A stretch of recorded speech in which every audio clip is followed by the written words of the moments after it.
please stop doing the dopamine fasts. Alright, now that I have your attention, let me explain myself. So, I just want to briefly discuss the recent trend of dopamine fasting that you've probably seen around the internet. I just kind of want to give my opinion on it and maybe a potentially better alternative. I have my notes here like always, just because it makes things a little bit easier for me. Dopamine fasting has become a recent trend on different social media outlets and is often promoted as a life-changing practice that everyone should try. The idea of dopamine fasting began when research about dopamine desensitization began to indicate that if you have chronically high levels of dopamine from things like constantly eating hyperpalatable foods, constantly gaming, or constantly being on social media, or maybe mixing all of them together, you begin to get increasingly more resistant to dopamine, if that makes any sense. It just begins to get more difficult to find pleasure in anything, even those hyperpalatable foods and Instagram and social media. Things that should be rewarding no longer feel rewarding, and the need to increase the intensity of the novelty to feel motivated to do anything.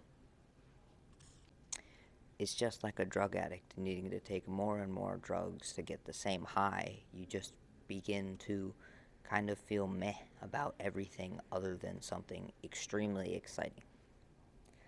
Additionally, you lose interest in things that should feel rewarding. These things include just face-to-face conversations.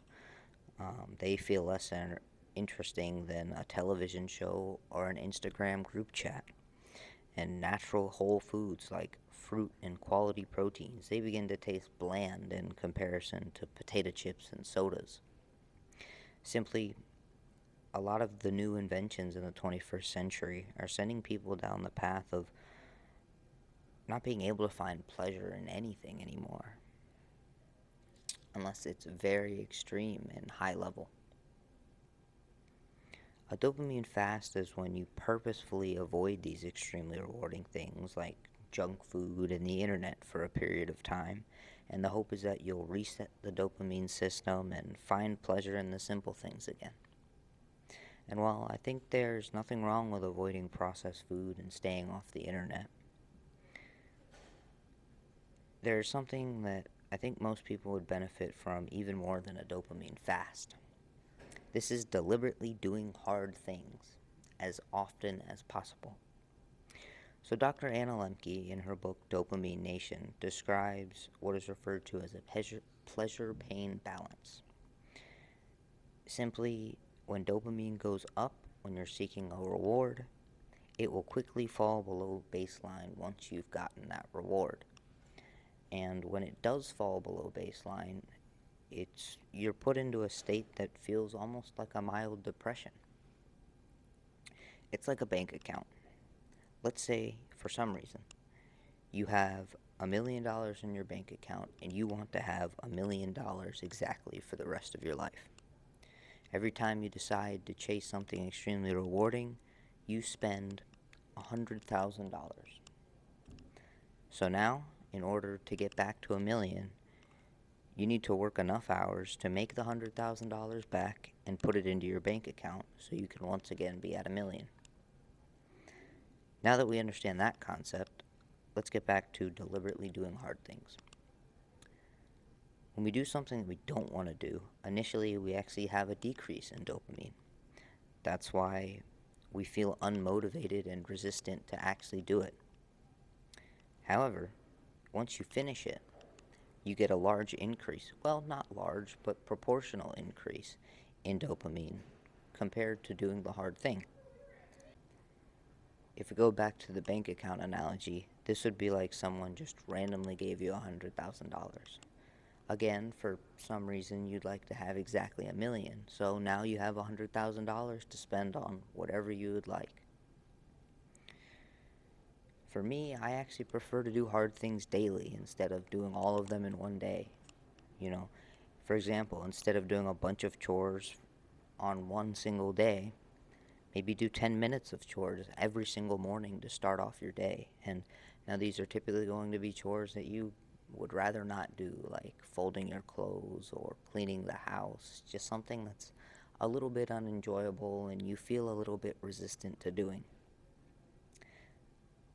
So, I think the moral here is maybe instead of overtaxing your dopamine system and then forcing yourself to do a fast, you can simply balance your dopamine by forcing yourself to do hard things every single day. The reason I actually prefer this method is that most likely, and if you do something really hard in the morning, instead of making the choice to eat a candy bar, you'll choose the fruit or the high quality protein instead. Maybe we choose to go on a walk with a friend instead of scrolling through social media to pass our time. These are natural things and they should feel rewarding, and that doing something hard in the morning makes these things feel a little bit more rewarding. Since we have higher levels of dopamine already because we got that little spike after we did something hard, we don't have a craving for rewards and we can naturally find joy in the simple things. From my interpretation of the research and in what I've been hearing from a lot of the experts, it's much better to have small highs and small lows rather than having extreme highs and extreme lows.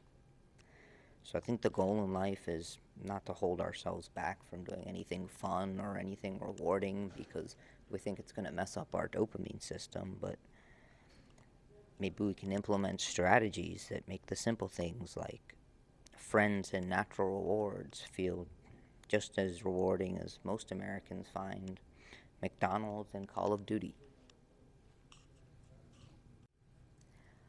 Okay, I hope that helps clear things up about dopamine fasting. And again, I don't think it's a bad thing, but I think there are other alternatives that may actually be a little bit better.